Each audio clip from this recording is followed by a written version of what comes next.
Good evening. Tonight is April 23rd at 6:30 p.m. We are coming to you virtually from various locations in the Olentangy district, and this is the regular Board of Education meeting. Mrs. Hatfield, would you please call to order or do the roll call? Sorry. Absolutely. Mr. King, Here.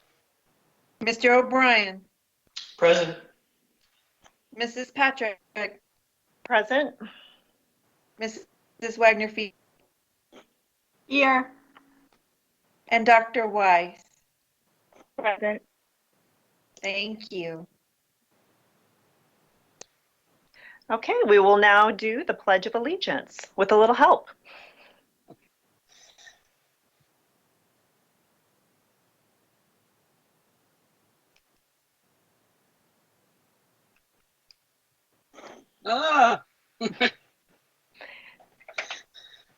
I pledge allegiance to the flag of the of the United States of America and to the republic for which it stands, one nation, under God, indivisible, with liberty and justice for all. for all.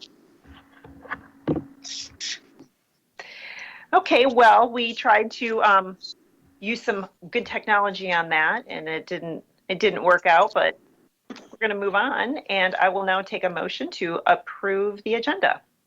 So moved. Second. So Julie Feasel is the first, and Mr. King is the second. Please call the roll. Mrs. Wagner-Fiesel, Yes. Mr. King, Yes. Mr. O'Brien, Yes. Dr. Weiss, Yes. and Mrs. Patrick. Yes. Thank you. Okay, moving on to the board president's report. We have several discussion items tonight, so I will keep this brief. I normally like to focus my president's report on committee updates and district events, but I have nothing to report as we are in mandated isolation. So tonight we would have had our board recognition awards, I believe it was at Olentangy High School, and our hope is that our ceremonies are only postponed or there'll be a change of venue, not a cancellation. I would also like to remind voters that if you are still in possession of your ballots, please mail them. All ballots must be postmarked or dropped off at the Board of Elections no later than Tuesday, April 28th. This week, Julie and I were out in the community and we took requests and personally dropped them off to the Board of Elections on Monday and Wednesday. And the Board of Elections is on 23 on the north side of Delaware in the same plaza as the BMB and Big Lots. But over the past couple of weeks, I've been able to spend some time reflecting, and I'm going to be honest, I sometimes get overwhelmed at the turn or the position that we're all in. And so what I do during those times is I count my blessings because I feel I have a lot to be grateful for, as most of us do. And I force myself to reflect on a trip that I took with my family to the Grand Canyon and Hoover Dam. None of us had been there before, so we took the tour and we watched the documentary movie. And the reason I'm telling you this story is because during that movie, my husband leaned over during the movie and said, "This is when our country was great. People came together and found a solution to a major obstacle and one that seemed impossible at the time. Millions benefited and still do from that advance." And I'm not comparing a dam to our pandemic, but it does give me hope to think what our country is capable of, how we can come together and achieve what seems impossible. That's how I get through the trying times. This week we received another difficult decision that our schools would be closed for the remainder of the school year. We all wanted more than anyone for our students to be able to return, especially those that are transitioning from building, into another building or onto college, and enjoy the activities and ceremonies that are part of that rite of passage. We still hang on to the hope that our July graduation ceremonies will be able to take place. And Olentangy does pride itself in being proactive. And I think what's of the most unrest is we, along with the rest of the country, have been reactive. All of these circumstances are out of our control. And I want to reiterate Mr. Rafe's superintendent message this week of our appreciation of everyone's patience as we pivot, adjust, and move forward. That's all I have for the board president's report. So, Mr. Rafe, would you please share your superintendent's report with us?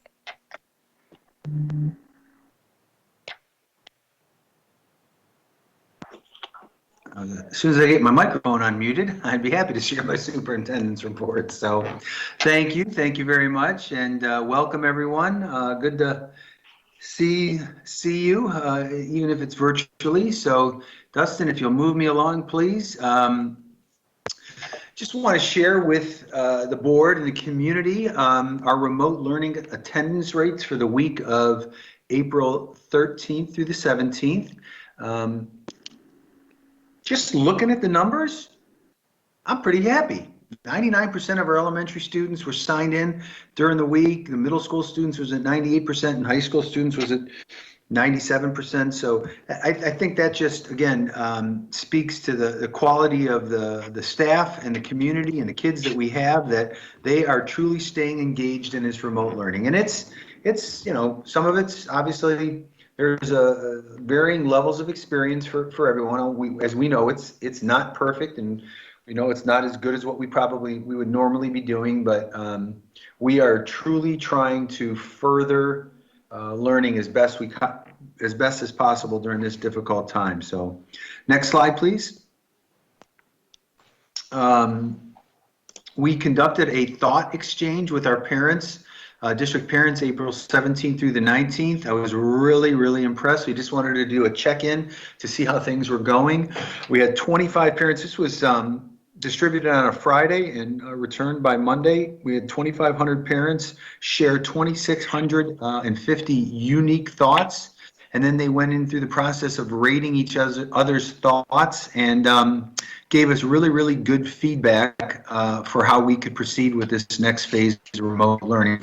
So we're very appreciative of the parents who took part in that thought exchange. And that's just been a great tool for us to take the temperature of the community on a lot of different issues. So I'm really happy the communications department and the academic team got this out there for our parents.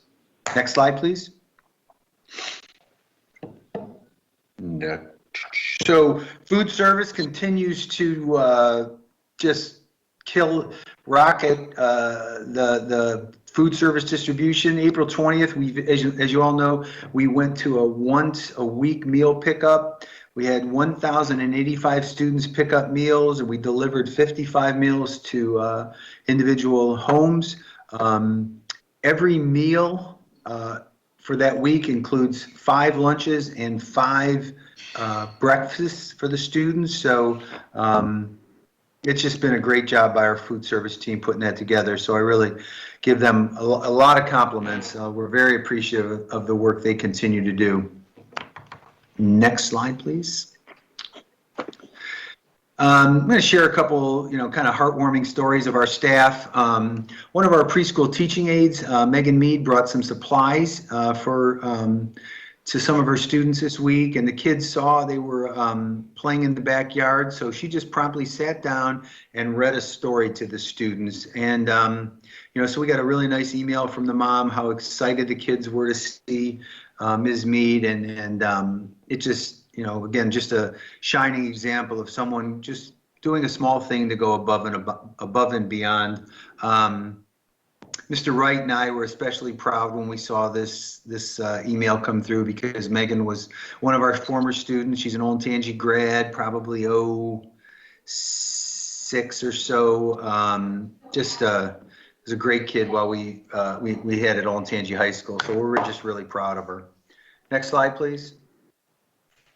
Our STEM Academy students, as always, are into some really creative projects.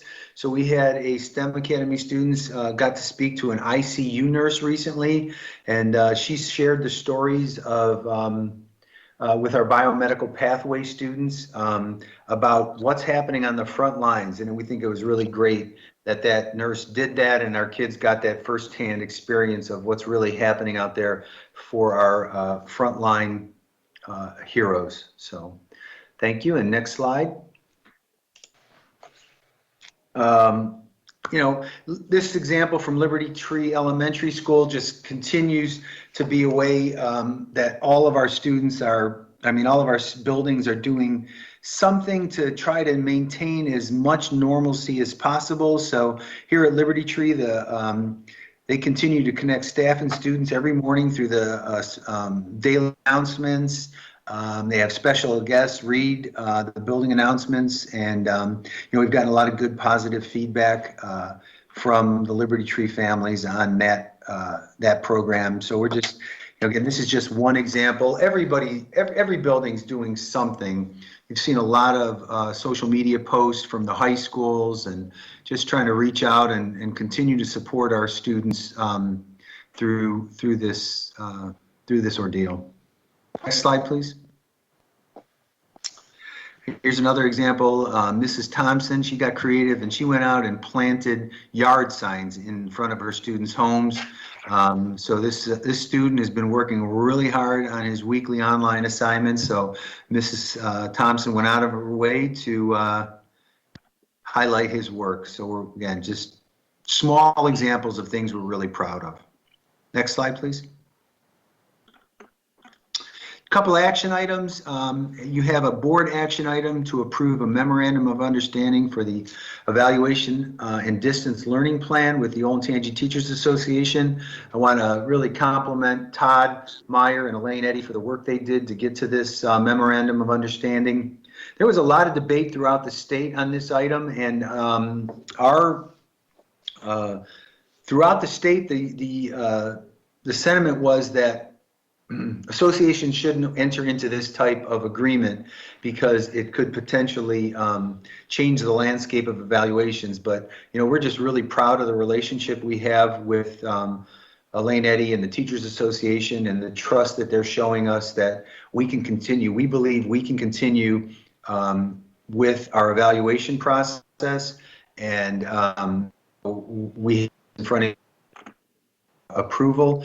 And as far as the distance learning plan piece of it, as you know, that's part of our, just like the blizzard bag provision as part of our teachers association contract, this distance learning plan as to the blizzard bag provision we had to make some modifications to that. So that's what those two parts of that memorandum of understanding are. And again, I thank Todd and Elaine for the work they did to get this in front of you.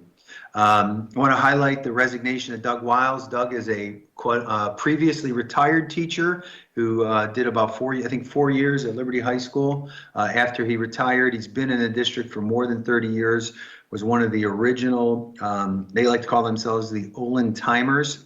One of our teachers who was at the high school when it was at Shanahan Middle School, and he is stepping away now permanently. So wish him the best. I was really proud to have worked with Doug when I was principal at Liberty High, and thank him for all that he's done for all his years of service in the district. Next slide, please. And then as far as important dates coming up, as obviously Mrs. Patrick mentioned, our primary election here on April 28th, and we continue to encourage everyone to get those mail-in ballots in as efficiently as possible. Our next virtual board meeting is planned for May 14th, and we still are holding out hope that we're going to have a in-person graduation on July 19th. With that, I'll take any questions.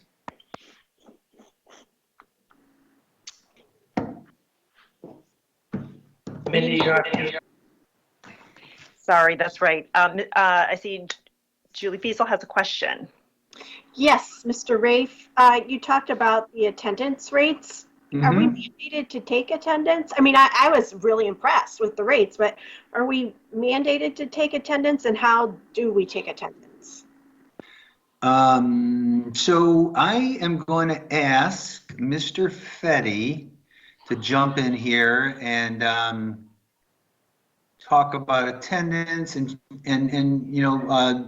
Dr. Fetty, if you would maybe talk a little bit about what we have coming up with as far as grading, and I know we got an announcement we're going to finalize and get in front of the staff next week. So it's kind of not, I don't want to be coy, but we want to make sure we have the communication finalized. But why don't you talk a little bit about attendance and grading? Sure. So good evening. The state has said that we should treat attendance formally as 100% in attendance, but we have gotten clarification over the past few days through EMIS about recording the days that we took as work days as non-instructional days. So we're still maintaining a accurate count of instructional hours. So formally, we have 100% attendance on every instructional day. What we did to monitor actual participation was Mr. Wright has been collecting a weekly list from the principals who are getting a list from each teacher of the non-participating students each week. So that's where the percentages that you saw a few slides ago came from. We're also verifying that with our, we can track unique login to MyOLSD, our learning portal. So typically we're seeing each of our buildings around 80 to 85% logging in every day at the elementary level, which makes sense because we have some K-1 classrooms that aren't utilizing the portal. So we're pretty confident in those numbers in terms of students participating in learning each week. As far as grading is concerned, we are going to be making an announcement to parents and to staff Monday, but our intent is that no students will be harmed by grading. So fortunately, I guess this circumstance happened right as a quarter break for us. So we had a third quarter that was traditional and a fourth quarter that was non-traditional. So, and at the high school level, where grades are perhaps the most important, we're relying on that third quarter grade to be the baseline for every student. So while many districts are adopting a pass-fail model, we are going to stick with letter grades, but with a fail-safe that students can't fall below their third quarter grade, so that students are able to actually increase their grade over the course of the fourth quarter. If they are successful in this environment, they're able to be rewarded for it. But at the same time, if any student is being challenged by this environment, we can't pretend to understand what all the challenges are for all the students. So we don't want our grading to make that assumption either.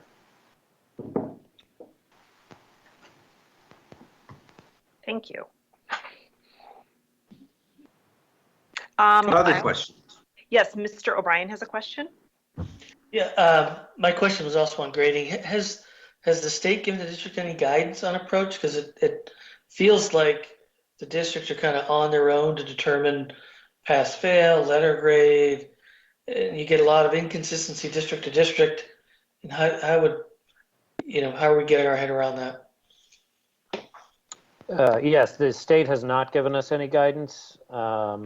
Grading is one of those local control things that the state has said the districts have to figure that out for themselves.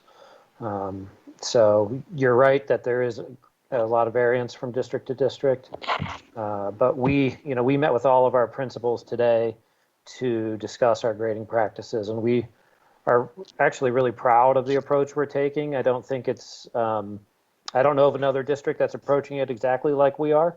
So we're happy that we're able to utilize our independence and make the decision that we feel is best for our students. Okay, thank you. I'm going to add in there, and I think it was, I don't know what every other district is doing, and we did get some consultation, and, we approach this remote learning as we're going to expect our teachers to continue to facilitate maximum learning for every student. And that meant they were going to have to really put in a lot of effort. And as I've told you guys, the board before, I get to see it firsthand because I live with a teacher. The remote learning is far more difficult than reporting to school every day. There's no doubt in my mind. It's just been a great challenge for our staff, for our parents, for our students. But that being said, we have motivated kids and motivated parents and really great teachers. I think we tried to stay, we don't tell them how to grade normally. Why would we tell them how to grade remotely? So to just say from the start we were going to have pass fail, or pass fail where pass would count as an A, and say that early in late March or early April. I think it was really important to work through this processes, and as we found out, our staff and our students have really stepped up, and that kids who are willing to work hard and try to improve their grade from third quarter should be given that opportunity. And again, as Jack said, we're not sure what challenges kids are facing, so we try to set up fail safes that will keep them whole as we go through this process. So. And the academic team has done, I think, a really good job getting us to this point. I see Mr. O'Brien has a follow-up question. So maybe on the flip side of grading, do we know how colleges and the admissions process are going to think about, the senior class and the grades, from building to building, or not, district to district? My sense would be that the colleges, most kids, when you're looking at a December 1st deadline of admission applications, they're requesting transcripts from 7th semester transcripts. So these 8th semester transcripts really, unless a student doesn't pass a course that they need to graduate, play very little, have little bearing on their admission status. I don't know that I've ever heard of an admission status being rescinded because a kid tanked 8th semester. So, I think that as colleges always do, they look at collectively what a school district's grading practices are, what their grading policies are, whether or not they weight grades or don't weight grades, and then try to even the playing field across the board. So if you're comparing a student from Olentangy with a student from Dublin or Upper Arlington or Lakota or Mason in Cincinnati, that they try to even that playing field for all the students coming in. Our students very, very well with regards to college admissions. They by and large get admitted to the schools they want to go to. But I think the colleges are just they have a lot of struggles in terms of how they're proceeding, finalizing these last decision for kids. We have a lot of balls in the air. Higher ed is I think their challenges are even greater than ours. I've already heard of small colleges that are Urbana in Western Ohio has decided to close for next year because of the uncertainty of whether or not they're going to even have a freshman class. Well, maybe we'll see Ohio State's in-state enrollment finally go up. I see Julie also has a question. On Wednesday, I think it was, I attended a town hall with the Ohio School Boards Association, led by one of our own, Kathy McFarland. She did a great job, but they were stressing because one school district said they were considering halting all education May 1st, and OSBA said that the Ohio Department of Education is stressing, no, we expect you to continue learning. And so I'm glad that is what this school district is doing, even though I realize that it can be a challenge. I'm happy to hear that those expectations are not being bent in any way, shape, or form. And I have heard that the NCAA, because there are college scholarships on the line for a lot of kids, and usually the NCAA doesn't accept pass or fail, but they're considering it. But I'm all for what Jack has told us the policy will be. Well, thank you.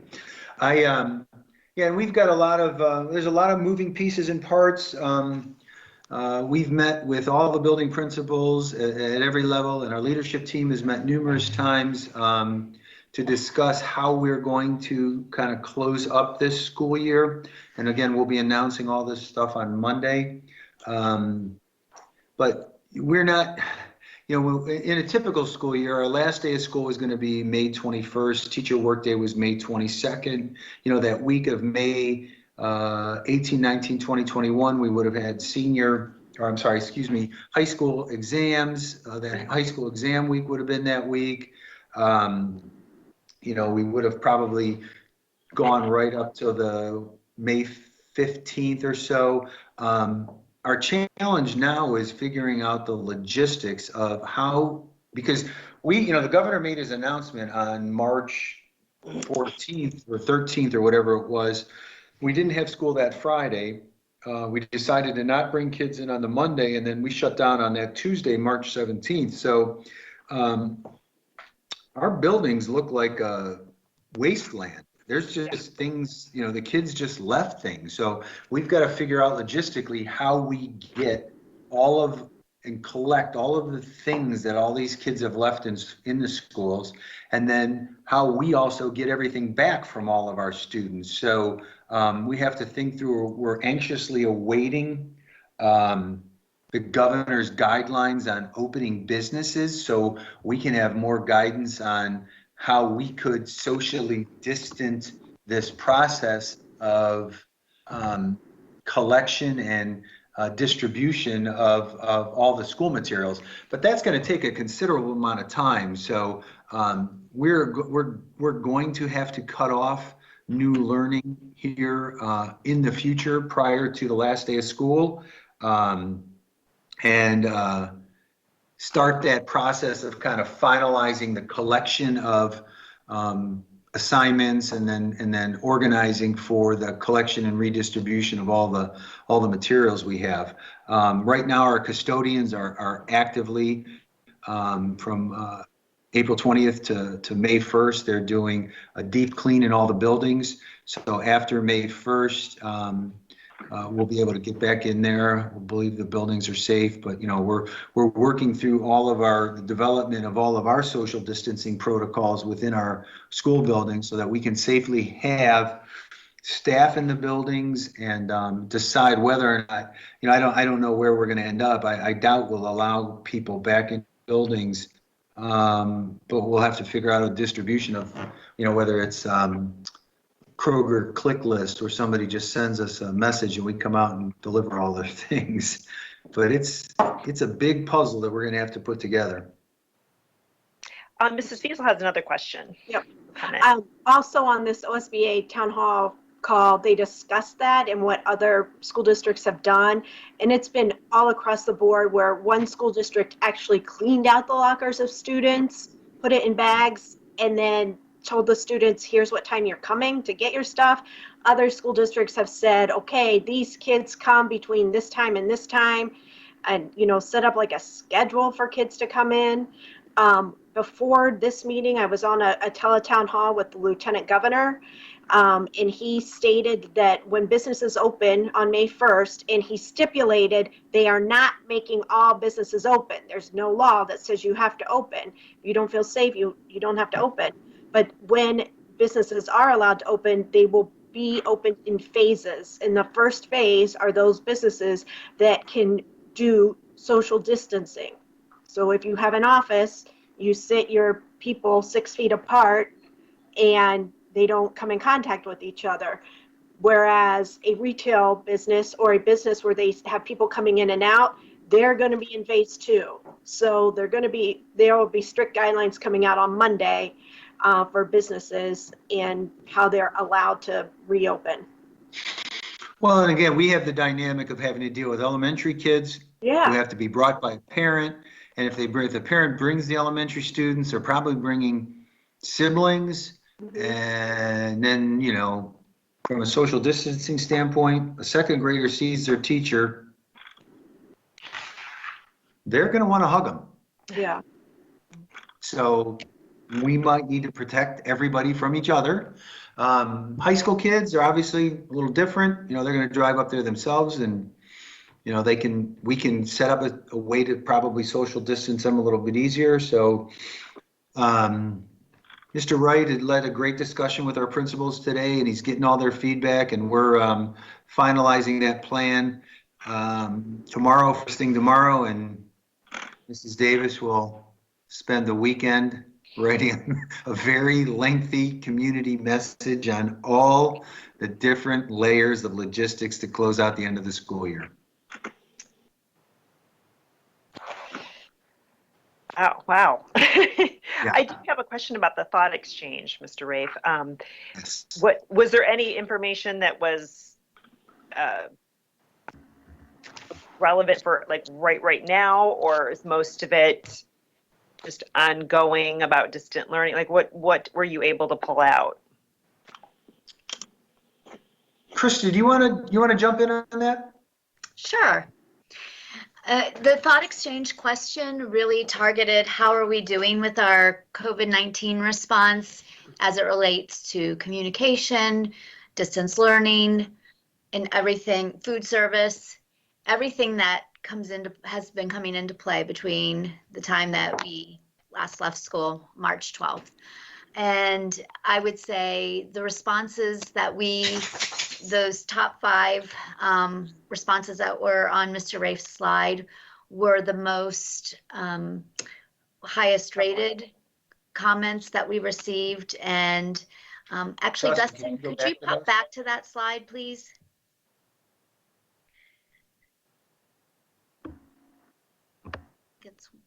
One more or two.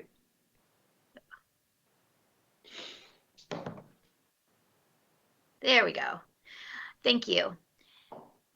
So as you can see here, these top thoughts really had to do with what's happening with distance learning by and large right now. You know, the mechanics of how teachers are communicating with students and touching base back and forth, that two-way street of communication. That last thought that you see there was given before the governor announced on Monday that the school year would be closed the remaining weeks. So there were quite a lot of comments about that and concern about returning and concern about how are we going to, close out the year. So hopefully the communication that Mr. Rafe just referenced that will be coming out Monday will answer a whole lot of questions that our parents have and a lot that came through this survey. So we're going to be talking about the collection of materials from students and then giving the students back their materials, the timeline of the remainder of the school year, the grades, as Dr. Fetty mentioned, graduation, how will social distance, how we'll recognize those folks going, those students going from building level to building level, and our summer programs, as well as kindergarten screening and registration and food service. So those things were all touched upon within the thought exchange as well. But we thought for this slide, it would be good to show you the top 5 thoughts that we received. Thank you. Sure. Well, I don't see Our community really has done well with this tool. I'm really happy that we were using it. It's been a really good tool to see how, as you know, an individual creates a unique thought, and then they start a ranking process, and then the top thoughts bubble to the top, and you get to see what really the majority of people that are participating value and agree with. And when you get these things that are ranked more than 4 out of 5, those are really the strong indicators of what the group that's participating thinks. Well, that was a good amount of participation in a very short time frame. So. Oh yeah, very, very much so. Okay, anything else? It looks like we can move on to, thank you, Mr. Rafe, and we can move on to the treasurer's report. Mrs. Hatfield. Well, good evening, everybody. We are happy to join in remotely this evening. Dustin, if you would, I believe there's another slide. Thank you. This slide is what we will be working from for the remainder of my report, just so everybody knows. But we have several items to talk about tonight. We want to give an update on state budget reductions, The CARES Act revenue, that's been in the news quite a bit lately. We want to talk about the second half tax collections of 2019 real property tax, operational savings and/or additional costs due to the closure that we know that we have captured thus far. We'll talk about student fee reimbursements and then the treasurer action items that are on the agenda. So first, let me start with the state budget reductions. We had been in several conversations regarding what the 20% reduction that Governor DeWine was calling for state budgets, how that would impact education. In his notes and some of his conferences, he referenced that it wouldn't impact educational funding. However, in some follow-up opportunities with town halls, with Ohio Department of Education representatives, we were unsure that that was really going to happen. We were watching the funding for the remainder of the year and had originally been told that our remaining foundation payments would potentially be reduced by that 20% for this current fiscal year. What we know is that since that conversation, our April foundation payments have not been reduced, and no legislative action has been taken at this time to reduce the state budgets for this year. So we are under the impression that that's probably not going to be passed by the legislators for the current year. There is an opportunity that that could be brought forward again for next fiscal year, but we don't have information on that at this time. We have to really just kind of wait and see as this unfolds. If they would potentially come back and make a legislative change to the current year, we have about $500,000 reduction in our current year revenue. Now, as we may know, our state funding is only about 6% of our overall revenue. So that $500,000 reduction that we might incur as a long shot wouldn't really impact the 5-year forecast significantly. It would be an immaterial adjustment for us in this current year. So we'll continue to monitor that and watch any legislative updates that might be coming in regards to state budget reductions.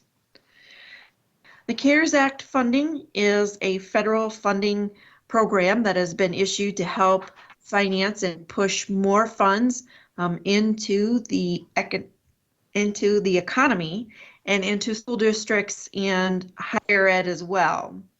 Each state has the opportunity to determine how those federal funds will be allocated within their own state.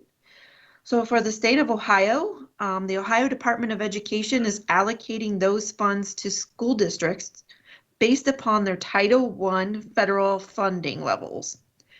It's about an 80% of that Title I federal funding is what they will be allocating.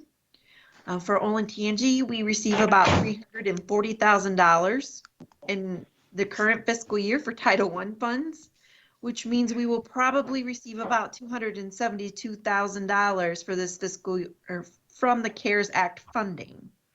It will have to be placed in a separate fund. Again, it will not go into our general fund. And our current understanding is that it must be spent on IDEA or special education purchases, Title I like expenditures, or on pandemic expenses.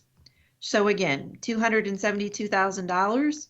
It's not material or a big windfall for the district, but we will continue to watch for those regulations and how we must report that and how we code any expenditures that we can do that. Meaning, can we, do we have the ability to post some of the expenditures we've already incurred to that $272,000, or is that a stopping point with the moving forward date? Again, we'll have to watch our regulations and see. For the second half tax collections of 2019 real property tax, Franklin County and Delaware County auditors have been inquiring about delaying the collection of real property tax collections, that second half payment of 2019 collections. So that second half payment is based on the 2019 valuations. The district would receive those second half collections in July and August perhaps extending a little bit into September, but typically not.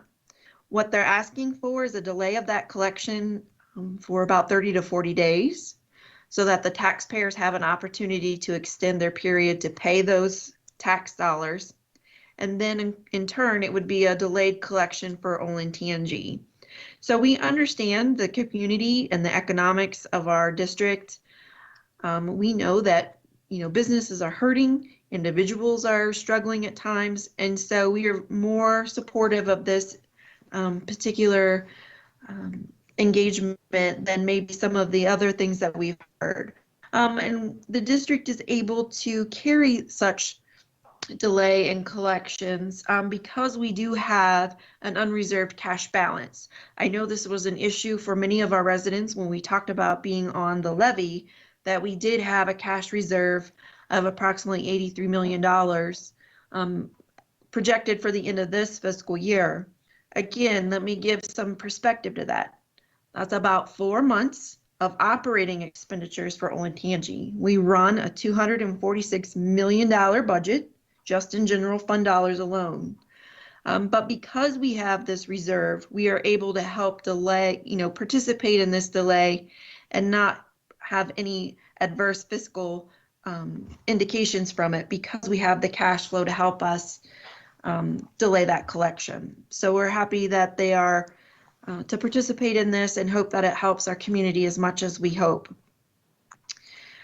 In terms of operating savings and additional dollars due to the closure, this is an item that I know our Board of Education is interested in, as well as our community. And I will talk on the classifications of where we're seeing our estimated savings and talk in general totals.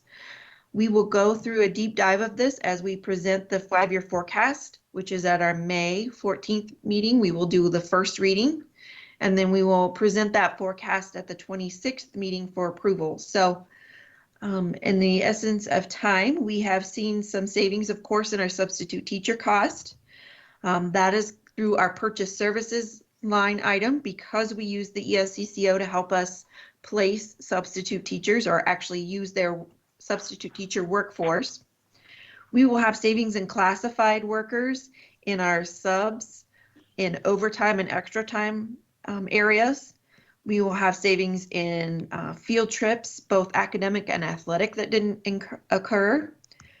And then, of course, in our retirement and Medicare costs that are associated with those salaries. Additionally, we're looking at savings in our diesel fuel, supplemental transportation costs, and maintenance costs. Of course, our utilities, as the buildings aren't running and open to the public, and copies, as we are not in the buildings and running copies and maintaining some of those full services that we would see throughout our offices. We have incurred some estimated costs or some additional costs that are unusual for us. Of course, we are purchasing masks, gloves, safety glasses, cleaners, and other PPE items for those folks that are currently reporting. So those are our food service workers who are still preparing meals for our students to pick up. Any office staff that may have to come in and out of their building or central office to collect materials they need to continue to process remotely, etc. Our lunch and breakfast products, we currently are spending about $80,000 in our lunch and breakfast product thus far. Some of this will be offset by federal reimbursement. The federal reimbursement will help offset those that may have been enrolled in free and reduced programs, and so it will offset those costs. But then with the extension of the COVID-19 legislation, we could additionally get 50% of the balance of non-related free and reduced meals, meaning that those students that have been served during this time that are not already on that federal program, we could get up to 50% reimbursement for those meals. So with that, we're happy that that reimbursement is there for the food service fund. Of course, all lunch, breakfast, and staffing costs for the food service department is its own set aside fund. It does not run through general fund operations or the 5-year forecast. But we also know that they are self-sustaining. And what that means is the revenue that they generate helps pay for their staff and their staff benefits, not just food product costs. And so we anticipate that the food service department is going to have $1.5 million to $2 million in unfunded costs for their fund because they are still staffing. They're still paying benefits. They're still utilizing those staffing. And so we anticipate that we will need to do a transfer from the general fund to the food service fund so that they can continue to operate in the black. That is a transfer that is a fund-to-fund transfer. By law, it requires Board of Education approval. So we'll continue to track those expenditures and bring a transfer recommendation forward by the end of May, early June, to ask for the board to approve that so we can help that fund sustain itself. And with that, we'll talk about very high level employee furlough. That's something that's been discussed and talked about quite a bit in corporate America, especially with the additional unemployment benefits that President Trump has put forward in the COVID-19 package. For Olentangy, we have a different and unique situation, as do most school districts. Our staff are contracted employees. They are not employees at will, which means that we have at least an annual contract with each employee that states how many days they will work and how many days they will get paid for. There are general rules and Ohio Revised Code that would allow us to furlough or temporarily lay off employees. But because of the way that we have been closed, meaning that we were closed for a couple of weeks and then we were closed for another couple of weeks, and it just kind of kept getting delayed in terms of having that announcement official, it's really not beneficial for us at this time to visit that for the remainder of this academic year. At this time, we would only have about 3 weeks left of the academic year to discuss if we could furlough some of our employees. And at that time, we would still be able or still be under the restriction to pay for health benefits.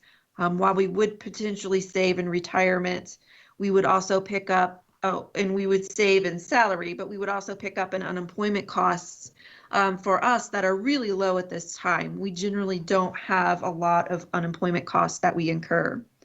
So at this point, we feel that it's more of a deterrent for our current workers, for the morale, and the cost benefits don't outweigh those, the general overall gain that we might get slightly in our payroll costs.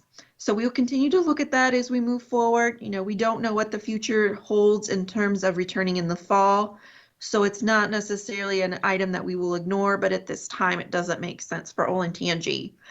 And as we've talked to our colleagues around Central Ohio and the state, most school districts are not furloughing their individual employees either. They have been going to work in other areas or have been doing things such as cleaning and preparing buses, et cetera, for the next coming year. And so they're really working and keeping busy during this closure. So again, we'll continue to monitor that and have updates as we get to the 5-year forecast reporting. Mrs. Katz, can I stop you there? Because Mr. O'Brien has a question, I think, on this particular area. Yes, please, go ahead, Kevin. Yeah, so the CARES Act revenue that we're going to get from the federal government, can that be used to offset some of these incremental costs, particularly to the extent that we donated a bunch of surgical gloves and masks to local EMS? Wouldn't that be an eligible expense to be reimbursed if we now have to spend money to restock? Yes, it could be. So that restocking of those products would be considered part of that cost. We know at this point that we've spent about $35,000 for mask, gloves, safety glasses, extenuating cleaners, and et cetera. So we haven't, I don't believe that we have exceeded the donation in totality yet, but I'm sure that we could probably take that into consideration. We don't have specific regulations on that yet, though, to determine, if there is a substantially approved date, as we have in our other federal funds, meaning that we have to have Ohio Department of Education assigns a date that you are allowed to use those funds, and you can only use them forward. You can't go back and code previous expenditures to that. I'm not sure if that will apply, but I believe that during these times that the federal guidelines for those types of expenditures have been relaxed. So we'll review those regulations as they get posted and make sure that we do that appropriately. Yeah, and I would just ask that we would also consider taking the CARE money and transferring that into food service versus general fund. Okay. It could, as far as I know, it could be you're right, it could be applied to those expenditures incurred, whether it's general fund or food service. I don't believe that there's any stipulation that that can't be done. Okay. Kevin, did you have any other comments? No, that's it. Thank you. Okay, Mrs. Fiesel also has one. Julie? Yes, please. In talking with people in the legislature is coming back May 4th, or the House announced today it's coming back May 4th.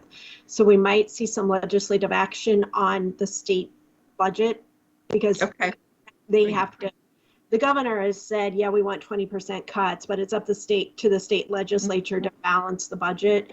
And in Ohio, we have to have a balanced budget. So the House is coming back May the 4th. But on the CARES money, nobody has been able to give me an answer of when Ohio will see the money. It comes to the governor first, and then he distributes it. So it might be a while before we even see this money. And what would we figure? $272,000, and it's based on Title I. Correct. Our Title I. So I don't want people to think that it's going to be a windfall for us, and we don't think we're going to see it. There's some other grant money that is in the mix for the CARES Act, but again, it's up to the governor to determine how that money for education gets spent. So, Correct. fortunately, we probably won't even know before we have to make decisions on the 5-year forecast. Right. And so, to your point, Julie, with that, our perspective on the 5-year forecast thus far is maintaining what we know right now. We're certainly not putting any additional funding into the state portion of the forecast revenue pieces.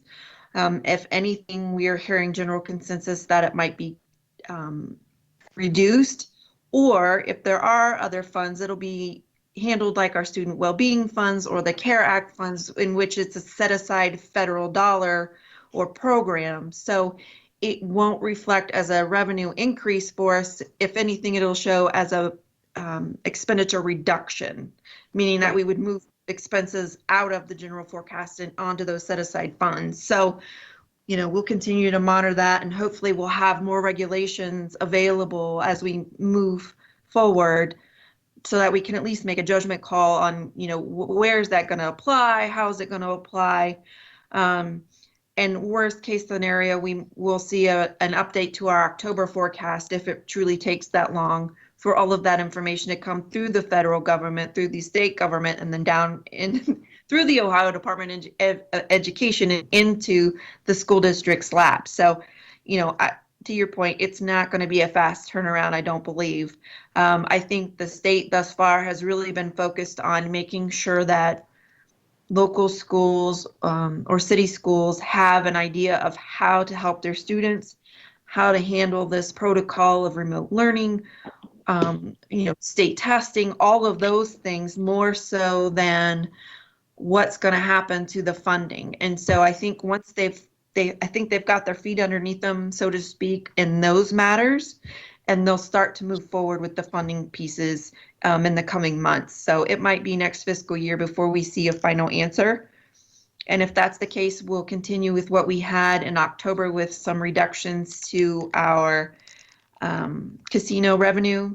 Right. And just slight growth in our state funding, if any, for enrollment growth, not for anything else. The rest of it will be held pretty flat. So I think we've got a nice conservative plan, but a responsible plan in place for our state funding moving forward into the forecast. Are there other questions about state funding that I can answer before we move on? Nope, go ahead. Okay. So the last piece in terms of information related to the closure are student fee reimbursements. This is a topic that most parents, I think, are getting anxious to know about now that they know we are, in fact, closed for the remainder of the school year. We are currently working through the process of processing credits owed to students that might be related to pay to participate fees for the spring sports and other activities, any canceled field trips, the C program enrollment, and any regular classroom fees that were not actually utilized through the closure. We know that AP testing will continue, so those fees are not necessarily fees that will take a look at, but we are looking at other fourth quarter fees for our students to determine if there is a way that we can reduce that and return those to the parents. We intend to complete this process in May. The parents will see credits posted to their student's PowerSchool account. Parents may choose to leave the credit on the student's account or receive a check reimbursement. Unfortunately, at this time, we do not have a methodology for making an electronic payment to parents that would actually get back into their bank accounts, whether it's an ACH or et cetera. So they would have to let us cut a check. But we do have a process that we are rolling out and moving forward with that. Further communication on that will come out in the coming week. We will set up a specific mailing email address that they can use to request a check if they do not want to leave that amount on as a credit to their students' accounts. And in terms of seniors, we've had a process in place for several years about how we handle seniors and making sure that they don't have outstanding credits on their account, that they do in fact either get a check of reimbursement or they have the opportunity to move those credits to a sibling's account if they wish. But that process is in place and has been for several years. So we will make sure that there is a community message sent out to parents with specific direction on how to look for their credits, understand what's been applied to their student's account, and then make the choice of either leaving it there or asking for a check reimbursement, which my department will cut and then mail to the family. So more information to come on those specific directions, but that's the process that we are using going forward. We ask the community for their patience. I know that may feel like a long time to process that, but we're really trying to make sure that we're communicating with the buildings, understanding any field trips or any other fees that may have been collected, and handling all of that processing at one time so that we know it's all taken care of and there hopefully aren't any loose endings for that for their families. And then in terms of what we have on the agenda for action items, we have kind of our usual suspects, I will say, our March board financials, amended appropriations, board minute meetings, and our meta service agreement renewal. The board March financials reflect the final settlement of Delaware County tax distributions. We have purchase services and supplies and materials are showing some variances as expected. They're coming in under due to some closures. And then all of our other expenditures are relatively close to where we thought they would be. There might be some timing issues as we slow down the process of getting information from the building to us to pay for invoices, et cetera. But we feel that timing will be wrapped up by the end of the fiscal year. And then with our meta service agreement, this is an annual agreement that we bring forward to the board. We work with Meta to provide the district services for information technology services related to student information systems, so our PowerSchool, Progress Book, Infinite Campus, EMIS support, IEP Anywhere, which is a product that our Pupil Services Department uses to help facilitate IEP tracking. And then, of course, internet content filtering. So they provide all of those services for the district. This contract or renewal does not have any increases in our cost per pupil expenditure related to it. The increase in cost is simply an increase in ADM and the number of students that we are supporting. So we recommend that for approval from the board tonight as well. Are there any questions regarding the board action or the treasurer action items? Excuse me. Dave, Lakeisha? I'm good, thanks. No? I don't have anything, but there is a question in the chat box. Oh, she covered that. It was Okay. answered. Yeah. She covered that. I do have a comment, not a question, about the whole fees, because I think they're very different by building. You know, with the fees that need to be refunded in elementary school are going to be very different than high school.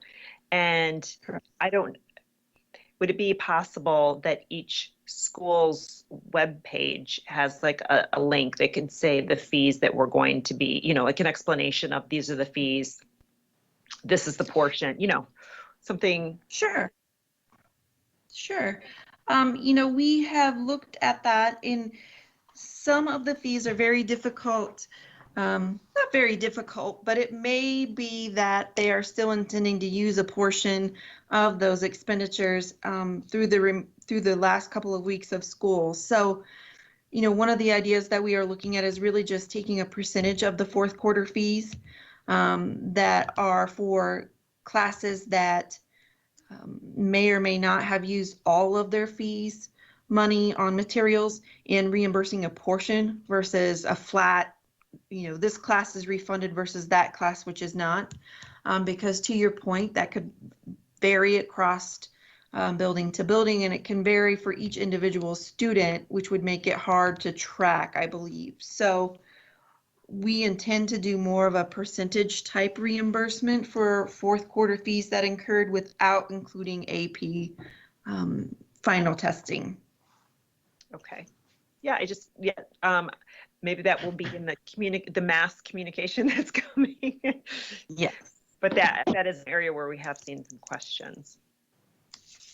Yes, and rightfully so. I understand that parents are, you know, their families are going through a lot right now. They're not just being asked to be locked in with their family members all day, which that in and of itself can be a little stressful as we all learn how to navigate through our family's needs and our work needs. But there are layoffs and other things that are going on in the economy that makes it very difficult as well. And we understand that. You know, again, I apologize for the delay in terms of some of the other areas. Schools have already been issuing refunds, but we want to make sure that the more and more we move towards this collection of fees and using our electronic methodology for collecting of fees, that we can get all of it returned and all of it posted to the student account so that there's one number that the parents have to look for, and we can move forward from that methodology. So hopefully they'll have one reimbursement if they choose for all of the things that might be sitting on the student's account versus a reimbursement for this and a reimbursement for that and a reimbursement for something else, and then they're confused about what they did or didn't get reimbursed for, or feel that they've been shorted. So I hope that this proves to be a very good methodology for parents and they're able to understand it and follow it well. Okay. Mr. O'Brien also has a comment. Yeah, I mean, my only comment is I just hope we act with a sense of urgency because, as Kathy indicated, I think we're behind on this one and other districts have got ahead of us. And I think we owe it to the parents and the students to act with a sense of urgency and get this issue resolved as quickly as possible. Of course. So those of us that maybe didn't have, if that we had spring athletes and we didn't pay our pay to participate yet, that will just reverse itself, correct? So Correct. So have we made a determination if we are forgiving and returning all of spring pay to participate? Yes, that will be returned in entirety. So if the fee was $80 for athletic, it will be returned at $80. Those are going through RICOR, and I believe that within the next day or two, those should be posted and available on student accounts at the latest within the week. We were waiting on the OHSAA as well as the governor's determination that we were officially closed to get those posted. So those are fairly easy to electronically return and post to the accounts. Really the ones that we are tracking individually in communication with our buildings are the field trips. Those don't necessarily run through an electronic program where we can see all of those field trips and what they were, if they were collected yet or not. And so we have to communicate directly with our buildings to rely on them to tell us, for example, yes, we had a field trip planned and I've collected $2.50 a student to go here. So some of those receipts we're still tracking down and making sure that we can identify. And again, we'll have those once we know that we've talked to every building and have their complete list, we'll process everything and get it turned around as quickly as possible. Does that include Washington, D.C. trips, or has that already been determined? I mean, I know that there was negotiations with the travel companies, but I consider that a field trip. Well, anytime you are using a third-party vendor to make payments for a trip, that third-party vendor will issue a refund. Okay. Those funds aren't necessarily coming in through the district. So for example, the 8th grade DC trip, as you mentioned, there are a couple trips planned for students who are in French or Spanish to do an overseas trip this summer to learn the language and the culture that they've been studying. Those will be returned through the travel agency that they were booked through. So not all of those fees will be returned from Olentangy. Okay. The other thing that I would mention as you bring up that question is that not all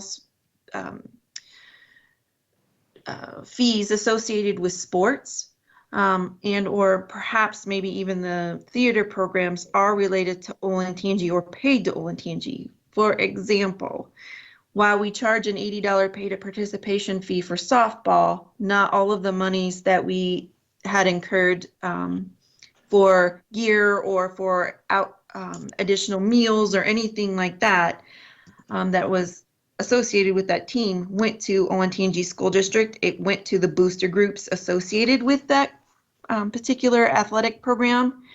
And so there may be other fees that parents are awaiting that are not necessarily Olentangy's fees to return.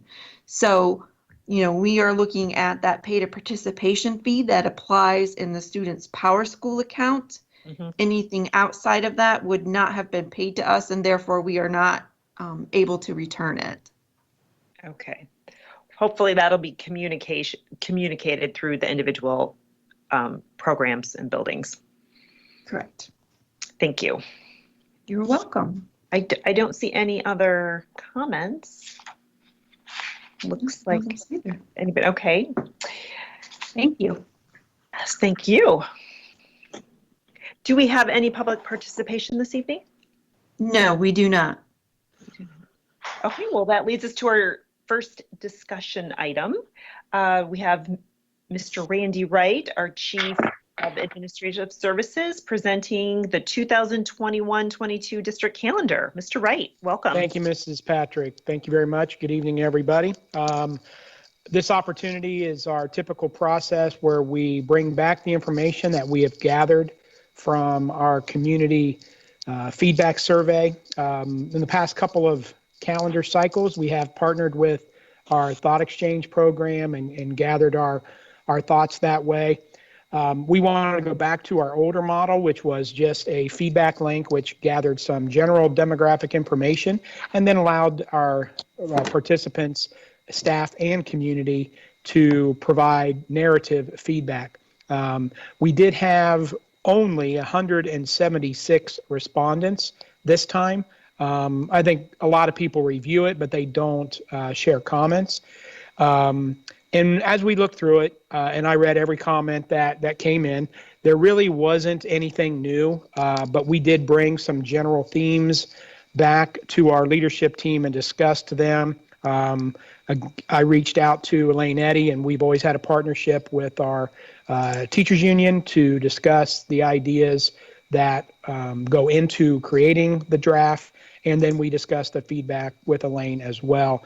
But just so you're aware, the things that we took a deeper look at based on the feedback included the start of the school, the date. Again, we have a group that still thinks it could or should be later.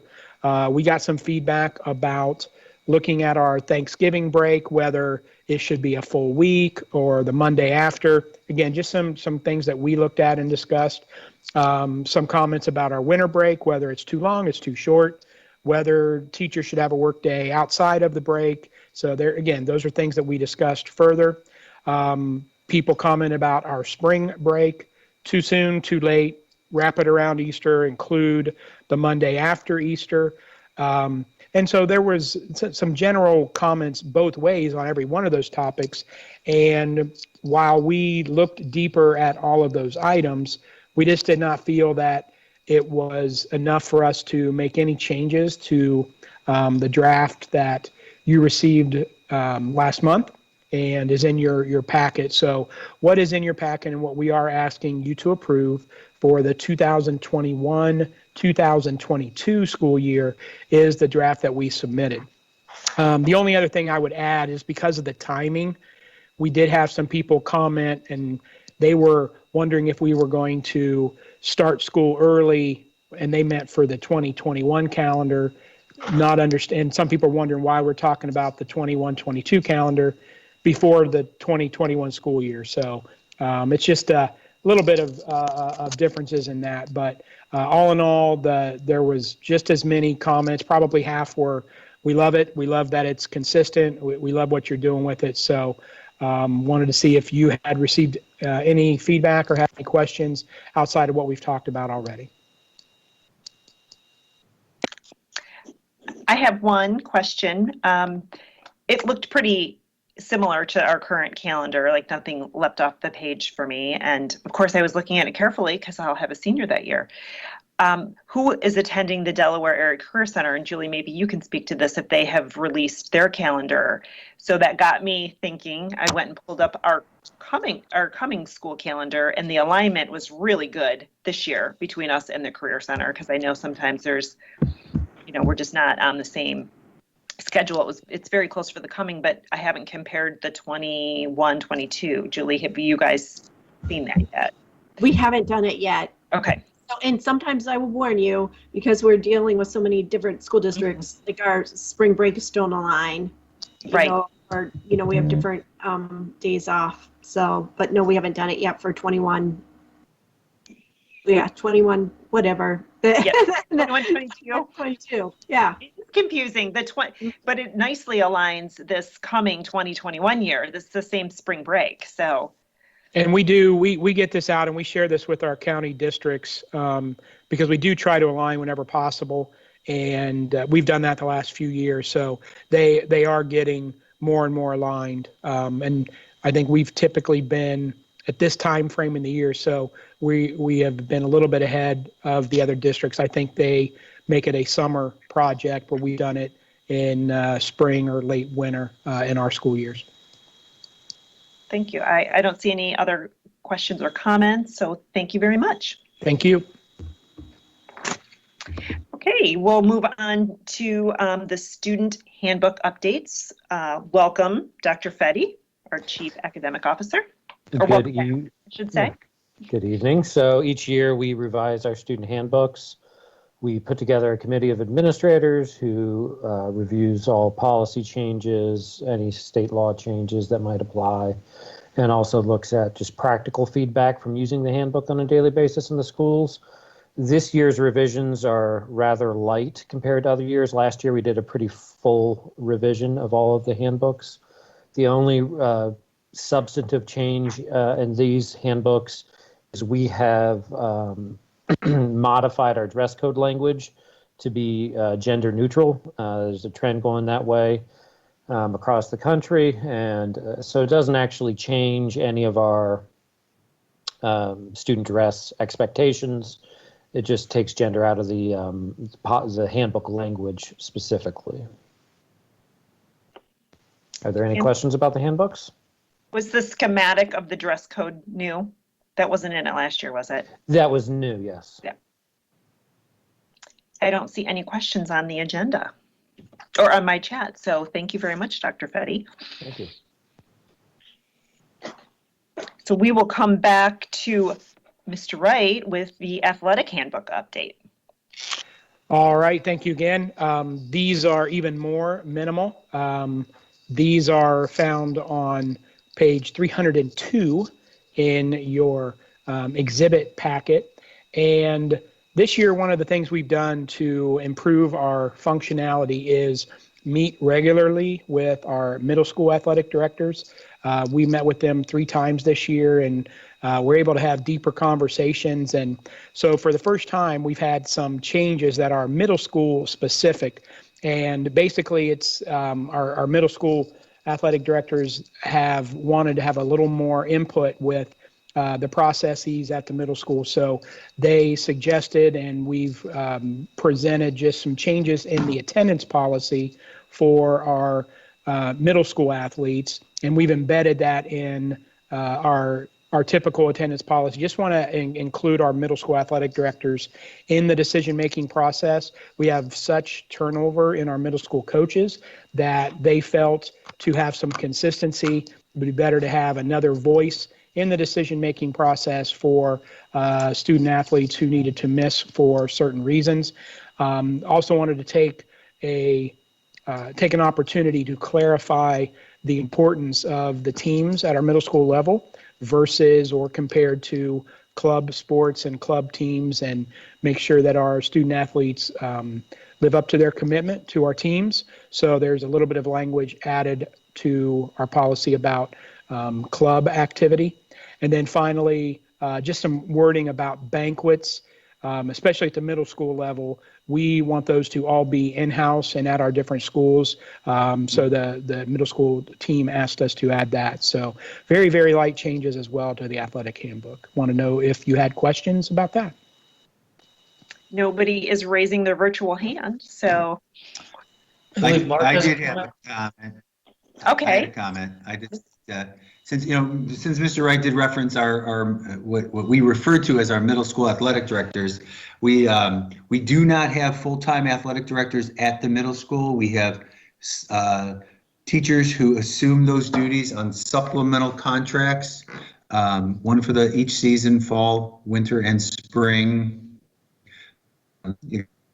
varying level of pay on that, but as opposed to a full-time administrator that we pay salary and benefits to, we're using people on supplemental contracts to oversee the middle school athletic programs and assist the middle school administration with those programs. So I just don't want anybody to be confused to think that we have a full-time middle school athletic director. Thank you. Okay, well, thank you, Mr. Wright. So that takes us to our final discussion item, and it's primary election ramifications. So I'm going to start by saying we're going to reserve the right to add another board meeting if necessary for the outcome of the levy, because we have to address that in our 5-year forecast, which is, and help me out here, Mrs. Hatfield, due May 29th. Yes, we have to file with the Ohio Department of Education by the 31st of May. 31st, okay. Mm-hmm. So that means that you've got to be ready to go based on these results and. Right.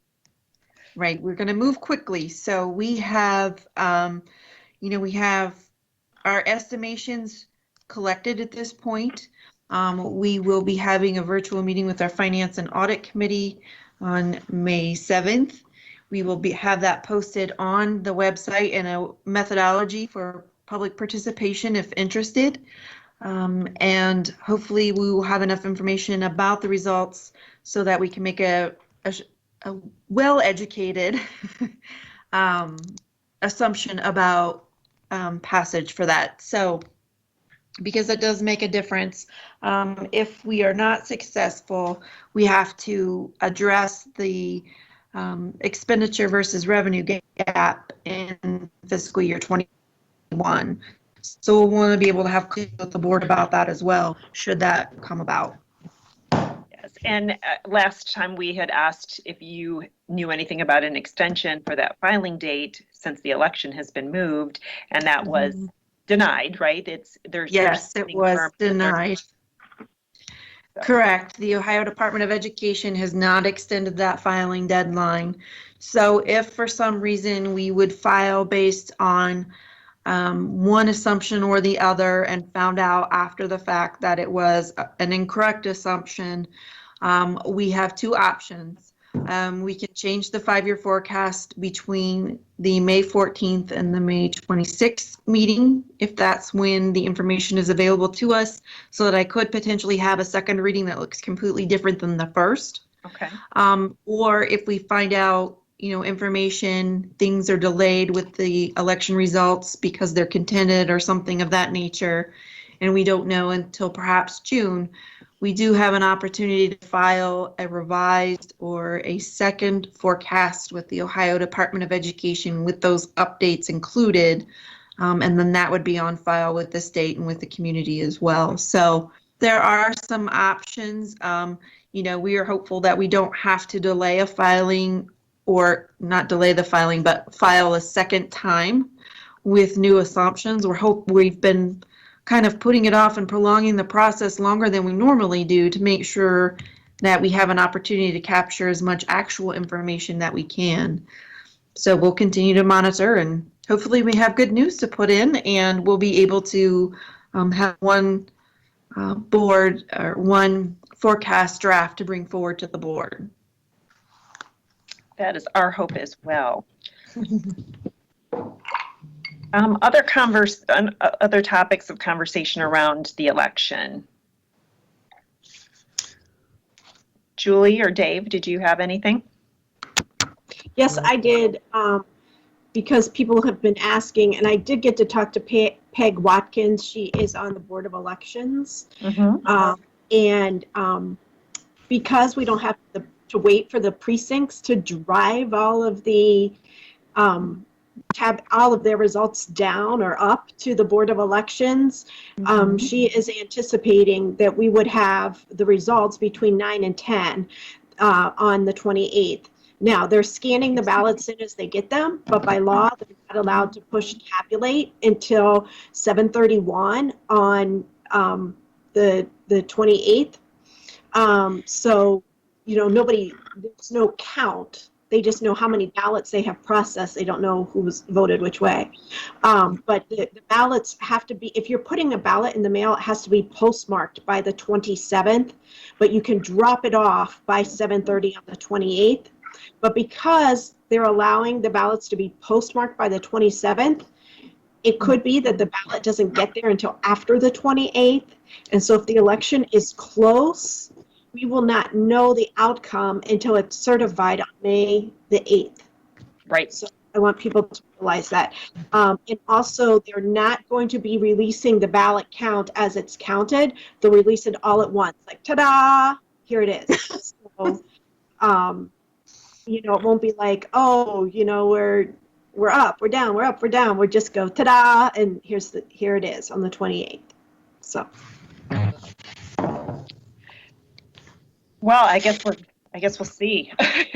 We'll see how that process goes. And it will be published on the Board of Elections website, the results. It will. Okay. Hoping for a great birthday result. Is that your birthday on the 28th? Yeah. Oh. Fingers crossed. Best present ever. Yes. I do want to stipulate, though, because people have asked, our situation has not changed. Again, if I can't say that enough, during the last recession, we still added students. We are still going to be adding students. So our situation has not changed. But what has changed is the fact that they want people to be distant and not cram more into the buildings we have. So We are we still have a lot of space constraints. That is why we were going to the community with this ask. Any other comments? Mr. Rafe, do you have any? No, I just hoping for the best. I know, we all are.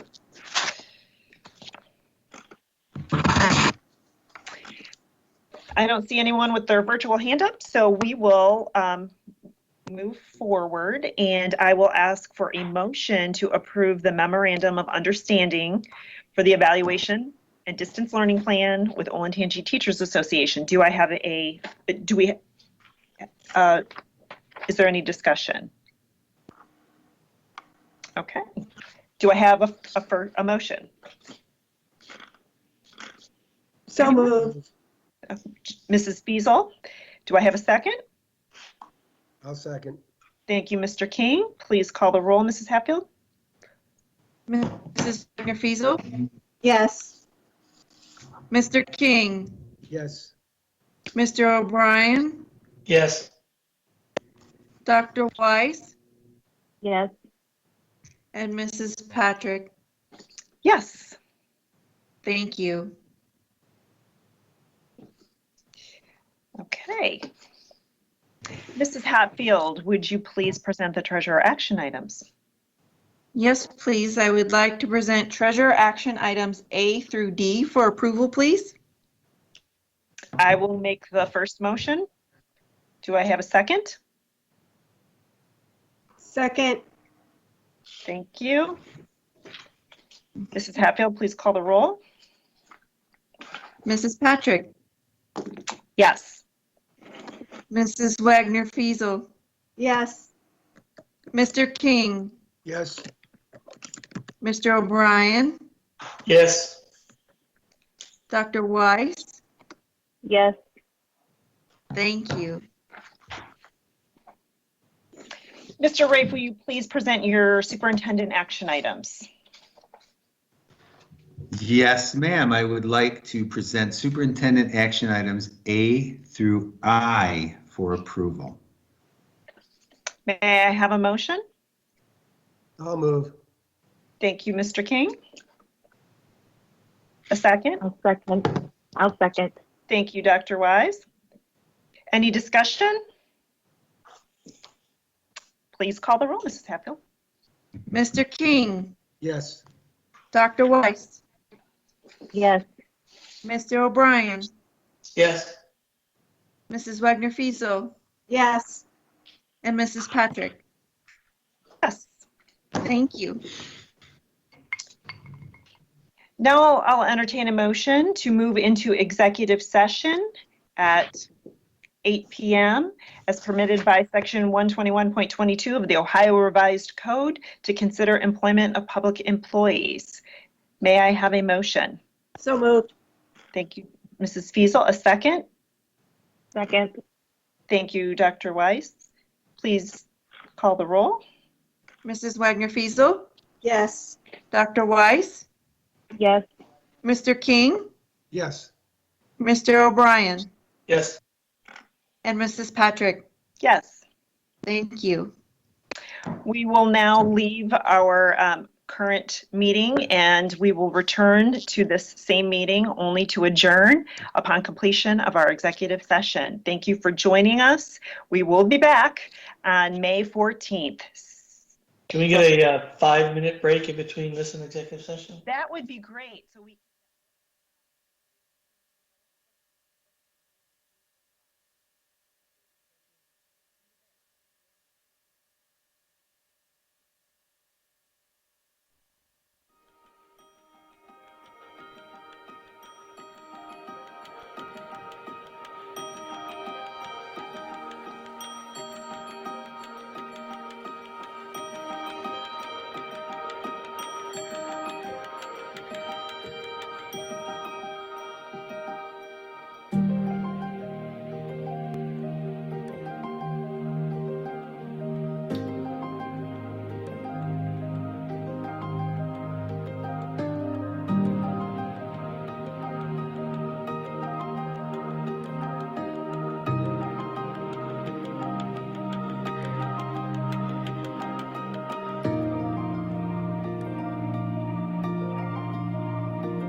9:27, and I will take a motion to adjourn. We don't have Julie yet. Oh, we don't? No. No, we do not.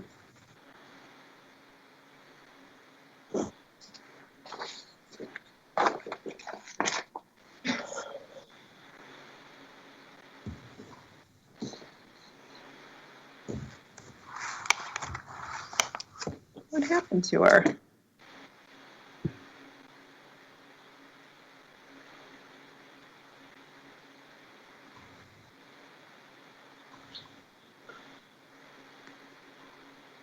No, here she comes.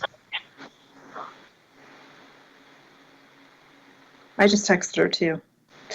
She's here. I think she's with us. I can see her pictures popped up. Okay, all right, can I have a motion to adjourn? So moved. Go ahead, Kevin. Thank you. So that was a first from Mr. O'Brien and a second from Mr. King. Please call the roll.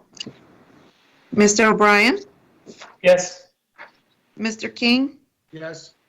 Mrs. Wagner Fiesel, Yes. Dr. Weiss, Yes. and Mrs. Patrick. Yes. All right, we are adjourned. Thank you. Thank you.